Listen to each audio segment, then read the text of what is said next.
Good evening and welcome to the Business Day. I'm Javon Keys. The decline in productivity, that's a pressing concern for the private sector organization of Jamaica PSOJ, and it says this must be addressed immediately to unleash Jamaica's full economic potential. But as Romardo Lyons reports, this is being hampered by the difficulty of importing labor and the local skills gap.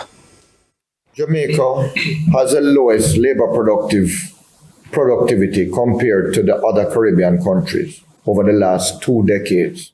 Productivity and labor go hand in hand, but the private sector organization of Jamaica says hands are tied for many local industries that are in need of expertise that are not available. 8 out of 10 people that we train go away and live and produce for other economies. That's why it believes the process of acquiring skilled labor from overseas is too lengthy and costly. That does not work for business. If we buy a piece of equipment and machinery, we need to use it today, not 6, 8, 12 months away. If skilled personnel do not exist locally, you need to have that person transfer that knowledge to others here. In terms of expensive, it can cost a couple $100,000 to get the necessary permits to bring people here. But what does this say about our training quality? That we need to do work. We need, and not that we're not doing the work, because Heart is trying and the universities are trying, and we're doing a lot. But as I said, 80% of the people that graduate from university migrate.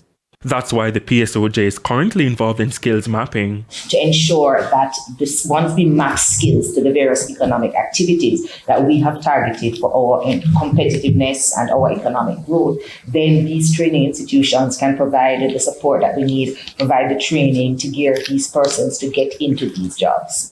But with a significant proportion of the population outside the workforce, there's no easy fix. How do we engage these people to join the workforce, to enroll in a training program, skills training program, or something to get them up? But until they're up to scratch, we're going to need to fill short-term vacancies and so on.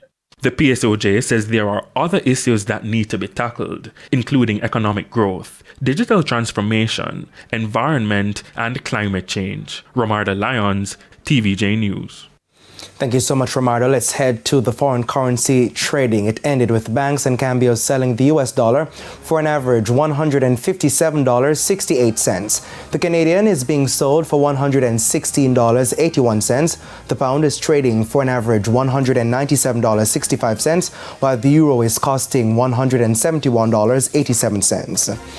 And at the close of trading today, the JSE main index gained 635 points, while the junior market declined by 5 points. Among the 40 winners were MPC Caribbean Clean Energy, Epley 7.5% shares due 2024, Margaritaville Turks, CAC 2000 and Proven Group.